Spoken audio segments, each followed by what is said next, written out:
റുഷ്ദമോൾ റിഷ്ദമോൾ.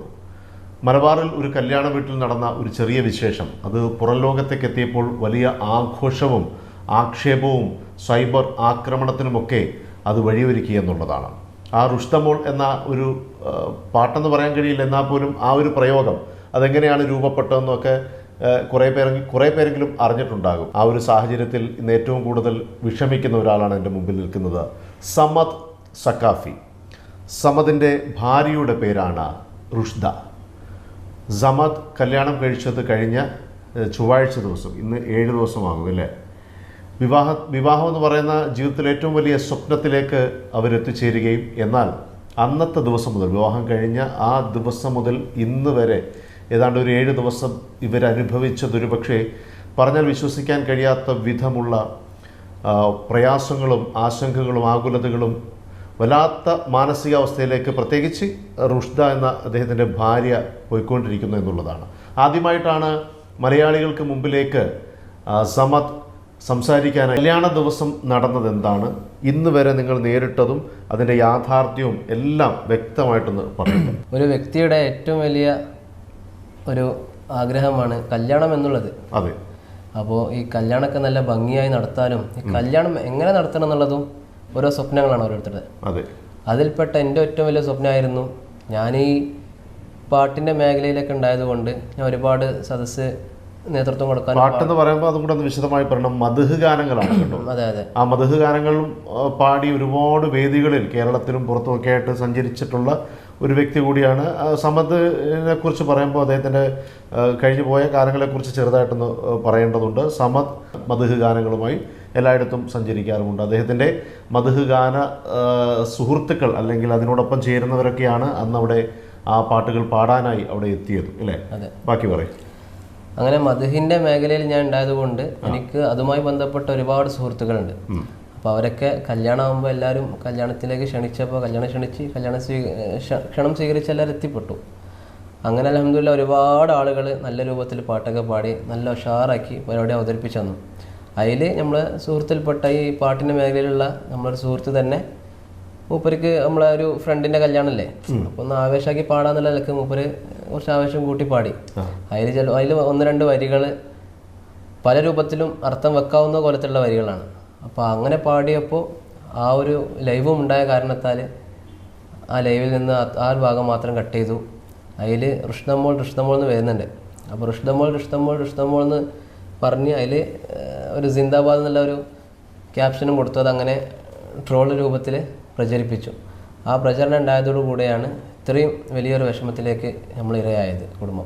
അതെ. ഇന്ന് എനിക്ക് തോന്നുന്നു അത് ആഘോഷിക്കാത്ത സോഷ്യൽ മീഡിയയിൽ ലൈവായി നിൽക്കുന്ന ആരും തന്നെ ഇല്ല എന്നുള്ളതാണ്. അത് കൊച്ചു കുട്ടികൾ മുതൽ മുതിർന്നവർ വരെയുള്ളവർ ആ പാട്ടിനെ പല രൂപത്തിലാക്കി, അതും ഒരുപക്ഷെ ഏറ്റവും ആക്ഷേപിക്കുന്ന വിധത്തിലേക്ക് അത് മാറി എന്നുള്ളതാണ്. ആക്ഷേപിക്കുമ്പോഴും ആലോചിക്കേണ്ടത് അതെല്ലാം ഒരു പെൺകുട്ടിയുടെ പേര് വെച്ചിട്ടാണ്. ആ പെൺകുട്ടി ഇതുമായി യാതൊരു വിധത്തിലും അറിഞ്ഞോ അറിയാതെയോ അവരിതിൻ്റെ ഭാഗമല്ല. ഈ മലപ്പുറത്ത് കോട്ടയ്ക്കൽ നടന്ന വിവാഹത്തെക്കുറിച്ച് കൂടി പറയാം. അതായത് ആ പ്രദേശത്ത് ഒരു കാലത്ത് നടന്ന വിവാഹത്തിൻ്റെ ഒരു പാരമ്പര്യമുണ്ട്. ആ പാരമ്പര്യം നിലനിർത്തി വന്ന ഒരു കല്യാണം കൂടിയാണ്. ഇന്നത്തെ ഒരു ആഘോഷമൊന്നും അല്ലായിരുന്നു. എന്നാൽ ഞാനതിനെ വിശദമായി ഒന്ന് പഠിച്ചപ്പോൾ ഒരു ഓഡിറ്റോറിയത്തിൽ, ആ ഓഡിറ്റോറിയത്തിൻ്റെ പേരെന്താണ്, തവക്കൽ ഓഡിറ്റോറിയത്തിൽ ആ തലേ ദിവസം അത്യാവശ്യം നല്ല നിലയിലുള്ള ഒരു സ്റ്റേജ് ഡെക്കറേഷൻ അവിടെ ഉണ്ടായിരുന്നു. എന്നാൽ പിറ്റേ ദിവസം സമദിൻ്റെ വിവാഹം നടക്കുന്നത് കൊണ്ട് തന്നെ അവർ സമദിൻ്റെ വിവാഹത്തിന് വേണ്ടി അത് വിട്ടുകൊടുക്കുകയായിരുന്നില്ലേ. അതായത് വലിയ ചിലവൊന്നും ഇല്ലാതെ തന്നെ ആ മണ്ഡപത്തിൽ വെച്ച് തന്നെ വിവാഹം നടത്തിയെന്നുള്ളതല്ലാതെ സമദിൻ്റെ കയ്യിൽ ഒരുപാട് പൈസയോ അല്ലെങ്കിൽ സമദിൻ്റെ വീട്ടുകാരുടെ കയ്യിൽ ഒരുപാട് പൈസ ഉള്ളതുകൊണ്ട് ആഡംബര കല്യാണവും നടത്തിയതോ വലിയ പാട്ടാഘോഷമൊന്നും നടത്തിയതൊന്നും അല്ലെന്നാണ് ഞാൻ മനസ്സിലാക്കിയിട്ടുള്ളത്. സമദിൻ്റെ വീട്ടുവിശേഷം പറഞ്ഞാൽ എനിക്ക് തോന്നുന്നു സമദിന് സ്വന്തമായി വീടില്ല എന്നാണ് അല്ലേ. സമദിന് സ്വന്തമായി ഒരു ഭവനം പോലും ഇല്ല. അദ്ദേഹം ആ നിലയിൽ ജീവിച്ചു പോകുന്ന, ആഘോഷിക്കാനോ അല്ലെങ്കിൽ ആഡംബരം കാണിക്കാനോ ഒന്നും നിവൃത്തിയില്ലാത്തൊരു മനുഷ്യൻ കൂടിയാണ്. എന്നാൽ ഇന്ന് അദ്ദേഹത്തെ വെച്ചുകൊണ്ട് പറയുന്നതൊക്കെയും കേട്ട് കഴിഞ്ഞാൽ സത്യം പറഞ്ഞാൽ സഹിക്കത്തില്ല. അതുകൊണ്ടാണ് ഈ കാര്യം വ്യക്തമായിട്ട് നിങ്ങളോട് പറയുന്നത്. ഈ കല്യാണ ദിവസം ഇത്രയും ആളുകൾ സുഹൃത്തുക്കളൊക്കെ വന്നിരുന്ന് പാട്ട് പാടിയപ്പം അതിൽ പ്രധാനമായിട്ട് ഈ പാട്ട് പാടിയ അഹമ്മദ് കുട്ടി അല്ലേ. ഈ അഹമ്മദ് കുട്ടിയെക്കുറിച്ച് മനസ്സിലാക്കുമ്പോൾ അദ്ദേഹം ഈ മദ്ഹ് ഗാനരംഗത്ത് വളരെ പ്രശസ്തനായിട്ടുള്ളൊരു പാട്ടുകാരനാണ്. അല്ലാതെ പെട്ടെന്നൊരു പാട്ടുകാരനായതല്ല, വളരെ പ്രശസ്തനായൊരു പാട്ടുകാരൻ. പക്ഷേ അദ്ദേഹത്തിൻ്റെ കയ്യിൽ നിന്ന് പറ്റിയിട്ടുള്ള ഒരു പിശക് അതോ ആണ് ഇന്ന് നിങ്ങളെല്ലാവരും അനുഭവിച്ചുകൊണ്ടിരിക്കുന്നത്. അദ്ദേഹം എനിക്ക് വിളിച്ചു, എന്നിട്ട് ഒരുപാട് മാപ്പ് വെച്ചിട്ടുണ്ട് ഈ വിഷയത്തിൽ. കാരണം മൂപ്പര് പാടിയ കാരനാണല്ലോ ഇത്രയും ആളുകളുടെ ഇടയിലേക്ക് എത്തിയത്. അപ്പോൾ എന്നൊരു കുറ്റബോധം, ഞാൻ കാരണം എൻ്റെ പിന്നെ സമ്മത് വിഷമിച്ചു, അവൻ്റെ ഭാര്യ വിഷമിച്ചു, കുടുംബങ്ങൾ വിഷമിച്ചു എന്ന നിലയ്ക്ക് ഒരുപാട് വട്ടം എന്നെ കണ്ടിട്ടും അതുപോലെ ഫോൺ വിളിച്ചിട്ടൊക്കെ ഒരുപാട് വട്ടം എന്നെ ക്ഷമ ചോദിച്ചു. അതെ, ഇത് ഒരുപക്ഷെ ഇതിനെക്കുറിച്ചൊക്കെ അറിയാൻ ശ്രമിച്ചു കഴിഞ്ഞാൽ ഇതൊന്നും വലിയ തെറ്റായിട്ട് പറയാൻ കഴിയുന്നില്ല. കാരണം ഞാൻ ഒരു ഗൾഫിലൊക്കെ ഒരുപാട് വർഷം നിന്ന ഒരാളായതുകൊണ്ട് തന്നെ മലബാറിലൊക്കെ ഉള്ള ഒരുപാട് സുഹൃത്തുക്കളുണ്ട്. അവിടെയൊക്കെ എന്തെങ്കിലും ഒരു ചെറിയ ആഘോഷം നടന്നാൽ പോലും ഇങ്ങനെയുള്ള പാട്ടുകൾ, മദഹ് പാട്ടുകളൊക്കെ ഉണ്ടാക്കുമ്പം ഈ ചെറുക്കൻ്റെ പേരോ പെൺകുട്ടിയുടെ പേരോ അല്ലെങ്കിൽ വീട്ടുപേരോ അങ്ങനെയുള്ള പേരുകളൊക്കെ ചേർത്ത് അതിനകത്തൊരു ചെറിയ തമാശകൾ ഉണ്ടാകുന്നത് സർവ്വസാധാരണമായൊരു കാര്യമാണ്. അത് പറഞ്ഞു വരുമ്പോൾ അല്ലെങ്കിൽ ചൊല്ലി വരുമ്പോൾ ചിലപ്പം അതിന് കുറച്ച് ഓരോ സദസ്സിന് അനുസരിച്ച് ചിലപ്പോൾ കൈവിട്ടു വേഷം ഒക്കെ പാടെ നോക്കും. അതെ അതെ, അങ്ങനെ സംഭവിച്ചിട്ടുള്ളൊരു കാര്യമായാണ് നമ്മളത് മനസ്സിലാക്കേണ്ടത്. എന്നാൽ ഇതിനൊക്കെ കാരണമായിട്ടുള്ളത് ഇവരുടെ വേഷം തന്നെയാണ്. ആ വേഷം തന്നെയാണ് ഇതിനൊക്കെ കാരണമായിട്ടുള്ളത്. ആ വേഷം ഇട്ടുകൊണ്ട് ഈ നിലയ്ക്ക് പാടി ഒരു സമുദായത്തെ അല്ലെങ്കിൽ ആ വേഷം ഇടുന്ന അല്ലെങ്കിൽ ആത്മീയമായി ജീവിക്കുന്ന ഒരുപാട് പേരെ ആക്ഷേപിച്ചു എന്നുള്ളതാണ് നിങ്ങൾ കേൾക്കേണ്ടി വന്നിട്ടുള്ളത്, കേട്ടുകൊണ്ടിരിക്കുന്നത് അല്ലേ? അതിനെക്കുറിച്ച് പറയാം. അതായത് നിങ്ങളെ ഏറ്റവും കൂടുതൽ വിമർശിക്കുകയും ആക്ഷേപിക്കുകയും ചെയ്തവരിൽ മതപണ്ഡിതന്മാരുണ്ട്. അതിൽ കാരണമുണ്ട്, വ്യക്തമായിട്ട് അവർ പറയുന്നുണ്ട്, അല്ല വെറുതെ അല്ല, അവർക്കത് വേദനിച്ചിട്ടുണ്ടായിരിക്കാം. എന്താണ് അതിനെക്കുറിച്ച് പറയാനുള്ളത്? മതപണ്ഡിതന്മാരെ കുറിച്ച് പറയണമെങ്കിൽ അവർ പണ്ഡിതോചിതമായിട്ടുള്ള ശൈലിയിൽ നല്ല രീതിയിൽ തന്നെ അവർ നമുക്ക് വിഷയങ്ങളൊക്കെ പറഞ്ഞു തന്നു. അതൊക്കെ നമ്മൾ ഉൾക്കൊണ്ടിട്ടാണ് സംസാരിക്കുന്നത്. എന്നാൽ ഞാൻ ഒരു കാര്യം പറയട്ടെ, സമതിന് പലതും പറയാൻ ബുദ്ധിമുട്ടുള്ളതുകൊണ്ടാണ് ഞാൻ കൂടുതലായിട്ട് സംസാരിക്കുന്നത്. കാരണം സമതിന് ഇങ്ങനെ സംസാരിക്കാൻ തന്നെ ബുദ്ധിമുട്ടുണ്ടായിരുന്നു. ഇതിൽ ചിലർ നിങ്ങളെ വളരെ വലിയ രീതിയിൽ ആക്രമിച്ചു. ആ ആക്രമിച്ചതിനകത്ത് ഇല്ലാത്ത വിഷയങ്ങളുണ്ട് അല്ലേ? അതായത് വിവാഹ സമയത്ത് റുഷ്ദ മണവാട്ടിയായി ഒരുങ്ങി വരുന്നു, മണ്ഡപത്തിലേക്ക് വരുന്നു, ബാക്കിയുള്ള എല്ലാവരും ഇരിക്കുന്നു, ആഘോഷിക്കുന്നു, കാണിക്കുന്നു, അങ്ങനെ പറയുന്ന ഒരു രീതിയിലേക്ക് ഇതിന് മാറ്റി. എന്നാൽ മനസ്സിലാക്കേണ്ടത്, ഞാൻ മുൻപ് പറഞ്ഞ മലബാറിലെ ഒരു കാലഘട്ടത്തിലെ പാരമ്പര്യം നിറഞ്ഞൊരു വിവാഹം എന്ന് പറയുന്നത് ഒരിക്കലും പെൺകുട്ടിക്ക് ഈ ആണുങ്ങളിരിക്കുന്ന സദസ്സിലേക്ക് വരാൻ പോലും കഴിയില്ല. അങ്ങനെ മറ്റൊരു സ്ഥലത്താണ് പെൺകുട്ടിയും സ്ത്രീകളും അടങ്ങുന്ന സംഘം മറ്റൊരു സ്ഥലത്താണ്. അവർക്കും ഈ പുരുഷന്മാരിരിക്കുന്ന സ്ഥലവുമായിട്ട് വലിയ മറയുണ്ട് അല്ലേ? ആ മറയ്ക്കപ്പുറവും ഇപ്പുറവുമാണ് ഇത് നടക്കുന്നതിന്, തമ്മിൽ കാണാൻ പോലും കഴിയില്ല. അല്ലാതെ തന്നെ ഈ പെൺകുട്ടിക്ക് യാതൊരു വിധത്തിലും ഒരു ഫോട്ടോ പോലും ഒരാൾക്ക് എടുക്കാൻ കഴിയില്ല. ആ നിലയ്ക്ക് നടന്നിട്ടുള്ളൊരു വിവാഹമാണ്. എന്നാൽ സമതിൻ്റെ ഒരുപാട് ചിത്രങ്ങളൊക്കെ പലരും തെറ്റിദ്ധരിച്ചും സമതിൻ്റേതായിട്ടുള്ള പടങ്ങളൊക്കെ വന്നിട്ടുണ്ടെങ്കിലും ആ വൈഫിൻ്റെ റുഷ്ദയുടെ ചിത്രങ്ങളൊന്നും ആർക്കും കിട്ടില്ല. കാരണം ഒരാൾക്കൊരു ഫോട്ടോ പോലും എടുക്കാൻ കഴിയാത്ത വിധം വളരെ മാന്യമായി നടന്നിട്ടുള്ളൊരു വിവാഹമാണ്. ആ വിവാഹത്തെക്കുറിച്ചാണ് ചില വ്യക്തികൾ ഇവരെ ആക്രമിച്ചത്. പെൺകുട്ടിയെ അണിഞ്ഞൊരുങ്ങി എല്ലാവരെയും കാണിക്കാൻ വേണ്ടി മുന്നിലേക്ക് നിർത്തിയെന്നൊക്കെ പറയുന്ന വിധത്തിൽ. അതൊക്കെ സമതിനെ സംബന്ധിച്ച്, ഒരു ചെറുപ്പക്കാരനെ സംബന്ധിച്ച് എത്രത്തോളം വേദന ഉണ്ടാക്കുമെന്നുള്ളത് മനസ്സിലാക്കണം. ആ പെൺകുട്ടിയെ സംബന്ധിച്ച്, ആ കുടുംബത്തെ സംബന്ധിച്ച്. അപ്പം നമ്മൾ ബാക്കി പറയാം. അതെ, ഒരു പെൺകുട്ടി പറഞ്ഞല്ലോ, ഒരു പെൺകുട്ടി എന്ന് പറയുമ്പോൾ അവളവളെ ഉമ്മാനെ, സ്വന്തം വീട് എല്ലാം ഒഴിവാക്കി വേറെ പുതിയ വീട്ടിലേക്ക് വരുമ്പോൾ അപ്പോഴുള്ള മാനസികാവസ്ഥ, കാരണം എന്തായിരിക്കും ഇവിടെ, എങ്ങനെ നീ ജീവിക്കുക, പുതു വീടല്ലേ, അങ്ങനെയുള്ള മാനസികാവസ്ഥ ഉണ്ടായിരിക്കെ ആ കല്യാണം കഴിഞ്ഞത് മുതൽ ഓരോ നിമിഷം ഇങ്ങനെ കഴിയുന്തോറും ഓരോ പുതിയ പുതിയ റീൽസുകളും ഷോർട്സുകളും ഇങ്ങനെ ഇറങ്ങിക്കൊണ്ടിരിക്കല്ലേ. നമ്മൾ എത്ര കാണണ്ടെന്ന് വിചാരിച്ചാലും ഫോൺ വിളിച്ചിട്ട് പോലും പറയണം, വാട്സപ്പ് എടുത്ത് നോക്കും, ഞാൻ ഒരു സാധനം വിട്ടിട്ടുണ്ട്. അങ്ങനെ അറിയാതെ പോലും നമ്മൾ എടുത്തു പോയി നോക്കും. അങ്ങനെ നോക്കുമ്പോൾ നമ്മളെന്തായാലും വിഷമിച്ചു പോവല്ലോ. ആ നിലക്കായിപ്പോയി. കാരണം ഓരോ ദിവസം പിറ്റേ ദിവസമാണ് നമ്മളെ ഈ പ്രിയപ്പെട്ട നൗഷാദ് ബാക്കവി ഉസ്താദിൻ്റെ വയൽ കേൾക്കുന്നത്. ആ വയലിലാണ് ഉസ്താദ് നേരിട്ട് ആ സദസ്സിലുള്ള പോലെയാണ് ഉസ്താദ് സംസാരിക്കുന്നത്. ഞാൻ ഇതുമായി ബന്ധപ്പെട്ട് കുറേ വീഡിയോകൾ ഞാൻ പിന്നീട് കണ്ടപ്പോഴൊക്കെ മനസ്സിലാക്കുന്നത് ഈ പറയുന്നവരൊക്കെയും ഈ സദസ്സിലുണ്ടായിരുന്നു എന്ന നിലയിലാണ് പറയുന്നത്. നിങ്ങളൊക്കെ ആലോചിക്കേണ്ടത്, നിങ്ങൾക്ക് അത് പറഞ്ഞപ്പോൾ നിങ്ങൾക്ക് ഒരുപാട് കാഴ്ചക്കാരെ കിട്ടി, ഒരുപാട് ആളുകളത് കണ്ട് വലിയ രീതിയിൽ നിങ്ങൾക്ക് ബെനിഫിറ്റ് ഉണ്ടായിട്ടുണ്ട്. പക്ഷേ നിങ്ങൾ ആലോചിക്കേണ്ട ഒരു കാര്യമുണ്ടായിരുന്നു.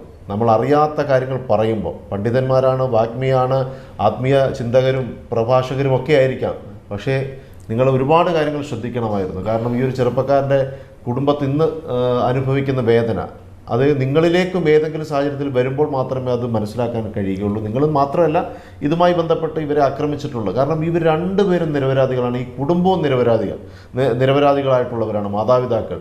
എനിക്ക് ഇദ്ദേഹത്തിൻ്റെ ഭാര്യ, ആ സഹോദരിയുടെ അവസ്ഥ സത്യം പറഞ്ഞാൽ കേട്ടെടുത്തോളം വല്ലാണ്ട് പ്രയാസമായിട്ടുണ്ട്. കാരണം അവർ ഇന്ന് സന്തോഷത്തിൻ്റെ ഒരു വലിയ നിമിഷങ്ങളിലൂടെ കടന്നു പോകേണ്ട അവരിന്ന് കരഞ്ഞ് തീർക്കുകയാണ് അവരുടെ ഓരോ നിമിഷങ്ങളും ദിവസങ്ങളും.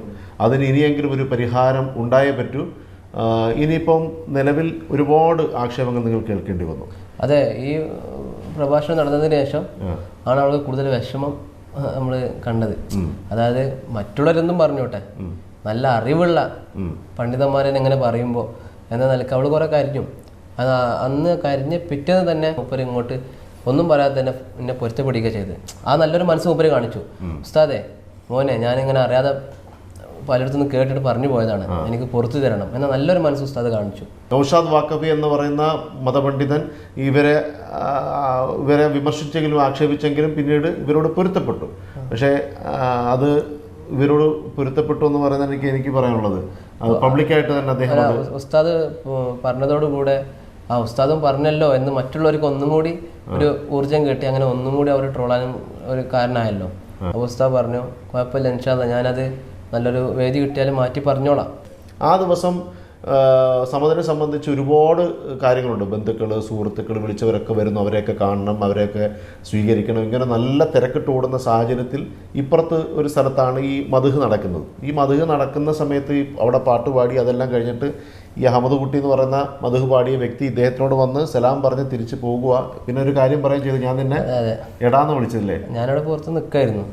ഒരു പാട്ടൊക്കെ പാടി കഴിഞ്ഞു, ഞാൻ ഇറങ്ങി പോകണമെന്ന് യാത്ര പറയണം. ആ ടൈമിൽ എന്നോട് പിന്നെ സമസ്ത ഞാൻ ഇങ്ങനെ പാടിയപ്പോൾ എടാന്നുള്ളൊരു പ്രയോഗം വന്നിട്ടുണ്ട്, അപ്പോൾ എനിക്ക് പൊരുത്തപ്പെട്ടായിരുന്നു. അപ്പോൾ എനിക്ക് മനസ്സിലായിട്ടില്ല, കാരണം ഞാൻ കേട്ടിട്ടില്ലല്ലോ.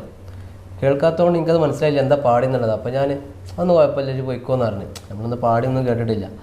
പിന്നെ അതിനുശേഷം ഈ മദ്ഹ് പാട്ടുകൾ ഒക്കെ ഈ ഒരു കല്യാണത്തിനൊക്കെ ആവശ്യമാണോ, ഇതൊക്കെ ഇങ്ങനെയൊക്കെ ആഘോഷിക്കണമെന്ന് ചോദിച്ചു കഴിഞ്ഞാൽ മദ്ഹ് പാട്ടും അതിൻ്റെ രീതികളും എന്നൊക്കെ പറയുന്നത് അതിന് ആത്മീയമായിട്ട് പോലും ഒരുപാട് അർത്ഥങ്ങളും ഒരുപാട് ചിന്തകളും ഒക്കെ ഉള്ളതാണ് അല്ലേ?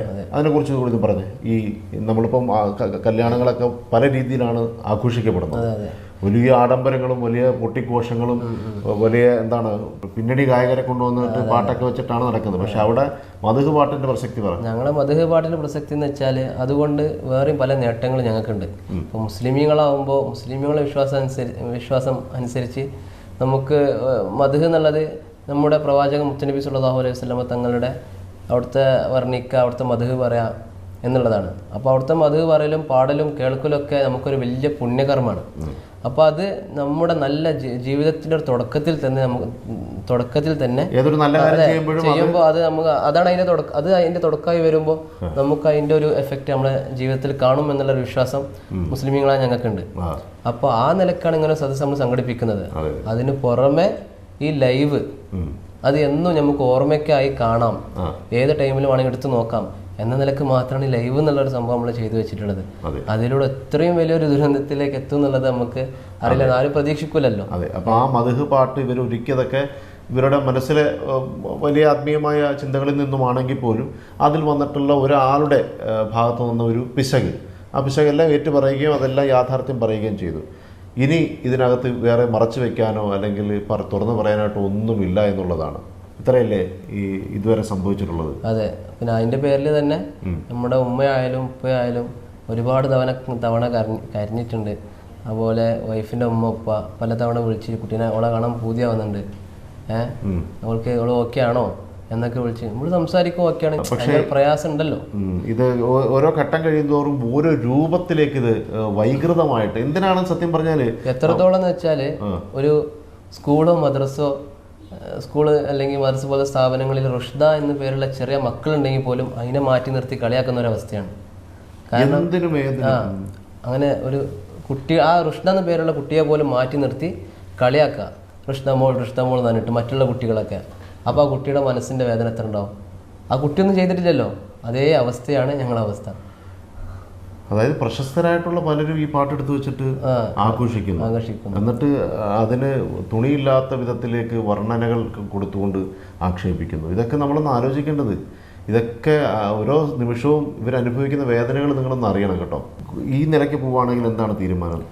ഈ നിലക്കെന്ന് വെച്ചാൽ ഒരുപാട് ആളുകൾ ഈ ഫസ്റ്റത്തെ 1-2 ദിവസം അല്ലാത്ത ദിവസങ്ങൾ മുഴുവനും എനിക്ക് മെസ്സേജ് അയച്ച ആളുകൾ മുഴുവൻ പൊരുത്തം ചോദിക്കലാണ്. അതായത് ഉസ്താദേ നമ്മൾ അറിയാതെ അങ്ങനെ ചെയ്തു പോയി, ട്രോളിൽ പോയി, നമ്മൾ ഭാര്യയുമായി ഇത് കാണിച്ചു കൊടുത്ത് അങ്ങനെ ചിരിച്ചു കളിച്ചു, ഇത് ഒരുപാട് ആളുകൾക്ക് ഷെയർ ചെയ്തു, നമ്മൾ പൊരുത്തപ്പെട്ടുണ്ട്. അങ്ങനെ ഒരുപാടെന്ന് വെച്ചാൽ ഒരുപാട് ആളുകൾ, നല്ല മനസ്സായ ആളുകളൊക്കെ വന്ന് അങ്ങനെ ഞങ്ങളോട് പൊരുത്തപ്പെടിച്ച സംഭവങ്ങളുണ്ട്. വൈഫിനോട് പൊരുത്തപ്പെടാൻ പറയണം, കുടുംബങ്ങളോട് പൊരുത്തപ്പെടാൻ പറയണം, അറിഞ്ഞുകൊണ്ട് ചെയ്തതല്ല, ഇതിൻ്റെ സത്യാവസ്ഥ എന്താണെന്നുള്ളത് ഇപ്പം ഇങ്ങനെ മനസ്സിലായി വരുന്നേ ഉള്ളൂ.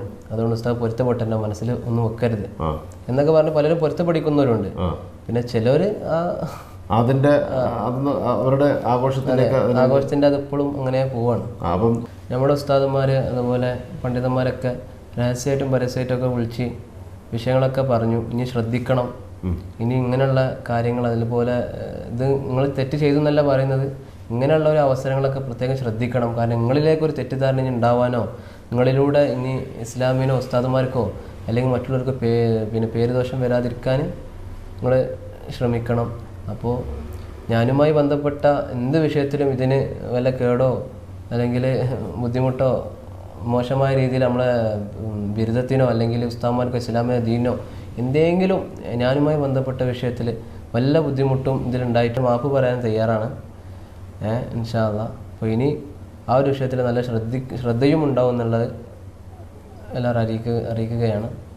അതാരും അറിഞ്ഞുകൊണ്ടൊന്നും ചെയ്തല്ല. ഇതിനിടയിൽ പറയേണ്ട ചില തമാശകൾ കൂടിയുണ്ട്. അതായത് ഈ സമതനെ ഇപ്പം ഉദ്ഘാടനത്തിന് വരെ വിളിക്കുന്നു. അപ്പം അങ്ങനെയൊക്കെ വിളിക്കുന്നവരോട് എന്താണ് സമീപനം? ഒന്നുമില്ല, ദീനീപരമായിട്ടാണെങ്കിൽ അതുപോലെ നമ്മുടെ ഈ വേഷത്തിനൊക്കെ യോജിച്ച പരിപാടികളൊക്കെ ആണെങ്കിൽ അതിനൊക്കെ ഒരുങ്ങാന്നുള്ളത് തന്നെയാണ്. അതെ, തീർച്ചയായിട്ടും അങ്ങനെ ലൈവായിട്ട് നിൽക്കുന്ന ഒരാൾ കൂടിയാണ് സമത്. പെട്ടെന്ന് ഈ മേഖലയിലേക്ക് വന്ന എല്ലാ വർഷങ്ങളായിട്ട് ഈ മേഖലയിൽ മദ്ഹ് ഗാനങ്ങളും അതുപോലെ മറ്റെല്ലാ രീതിയിലും അദ്ദേഹം സഞ്ചരിച്ചുകൊണ്ടിരിക്കുന്ന ഒരു വ്യക്തി കൂടിയാണ്. ഇതിനിടയിൽ പറയേണ്ട ഒരു കാര്യം, ഈ അഹമ്മദ് കുട്ടിയല്ലേ നമ്മുടെ പാട്ട് പാടിയാണ്. ഈ അഹമ്മദ് കുട്ടി എന്ന് പറയുന്ന ആളെക്കുറിച്ച് ഞാനൊന്ന് ചോദിച്ചപ്പോഴും അദ്ദേഹം പാടിയിട്ടുള്ള ചില പാട്ടുകൾ ആ മേഖലയിൽ വലിയ രീതിയിൽ സ്വീകരിക്കപ്പെട്ടിട്ടുണ്ട്. അതായത് കോടിക്കണക്കിന് ആളുകൾ അത് കണ്ടിട്ടുള്ളതാണ് അല്ലേ? അതേതായിരുന്നു അദ്ദേഹത്തിന്റെ? ഒരുപാട് പാട്ടുകളുണ്ട്, നല്ല നല്ല വരികളുള്ള ഒരുപാട് പാട്ടുകൾ. ഏതെങ്കിലും 1-2 എല്ലാവർക്കും അറിയുന്ന 2 പാട്ടുകൾ. ഒന്ന് കൽബിലണഞ്ഞൂടെ ഹബീബൻ കനവിൽ വന്നൂടെ, കരൾ പറിച്ചു തരാം നസീബെ സ്വീകരിച്ചൂടെ എന്ന് തുടങ്ങുന്ന നല്ല അടിപൊളി പാട്ടുണ്ട്. പിന്നൊന്ന് ഇഷ്ടം മദീന എന്നിഷ്കും മദീന, കൽബിൽ മദീന ഒന്നു കാണാൻ മദീന എന്ന് തുടങ്ങുന്ന അദ്ദേഹം എഴുതിയ പാട്ടാണ്. നല്ല എല്ലാവരും ഏറ്റെടുത്ത നല്ല. ഈ അഹമ്മദ് കുട്ടി ഐമൂട്ടി എന്ന് വിളിക്കുന്നില്ലേ? നമ്മൾക്ക് ഐമൂട്ടി എന്ന് വിളിക്കാം. ഈ ഐമൂട്ടി എന്ന് പറയുന്ന വ്യക്തി എഴുതി ചൊല്ലിയ മദ്ഹ് ഗാനമാണ് ഇപ്പോൾ പാടി. ഇതൊക്കെ ഞാനും കേട്ടിട്ടുണ്ട്, കാരണം അത്രയധികം പ്രശസ്തമാണ്. അദ്ദേഹം തന്നെയാണ് ഈ റുസ്തമോൾ എന്ന് പറയുന്ന ആ പ്രയോഗം, അത് അദ്ദേഹം ഒരിക്കലും ഒരു തെറ്റായിട്ട് പ്രയോഗിച്ചതോ അല്ലെങ്കിൽ ഒന്നുമില്ല. ആ ഒരു സാഹചര്യത്തിൽ എന്തോ നമ്മളെ ചില കഷ്ടകാല സമയം എന്നൊക്കെ പറയില്ലേ, ആ സമയത്ത് ഒരാളിൽ നിന്ന് വരുന്നത് വലിയ നാശത്തിലേക്ക് പോകുക എന്നുള്ളതാണ്. അപ്പോൾ അദ്ദേഹത്തിന്റെ ഭാഗത്തു നിന്നാണ് അത് വന്നത്. അതെ, അതിപ്പോ സംഭവിച്ചു പോയതാണ്. ആ ഒരു സദസ്സും ആ ഒരു ഇതൊക്കെ നോക്കണമായിരുന്നു. അതെ, അത് സംഭവിച്ചു പോയി, ഇനി പറഞ്ഞിട്ട് കാര്യമില്ല. ഏതായാലും മുപ്പര ഭാഗം ക്ലിയർ ആക്കിയിട്ട് പൊരുത്തം ചോദിച്ചിട്ടുണ്ട്, നമ്മൾ പൊരുത്തപ്പെട്ട് കൊടുത്തിട്ടുമുണ്ട്. ഇനി അതിന്റെ പേരിൽ ഇനി മൂപ്പരെയോ ഞങ്ങളെയോ ആരും ഇടങ്ങറാക്കാൻ ആരും വരണ്ട, അത്രേ ഉള്ളൂ. അപ്പം തെറ്റുകളൊക്കെ എല്ലാവരും ഏറ്റു പറഞ്ഞു, അതിങ്ങനെ സംഭവിച്ചതാണ്. ഇനി അതിനെ ക്രൂശിക്കാതിരിക്കുക, ആക്രമിക്കാതിരിക്കുക, ഇവരെ വെറുതെ വിടുക എന്നുള്ളത് മാത്രമാണ് ഇവരുടെ അപേക്ഷ.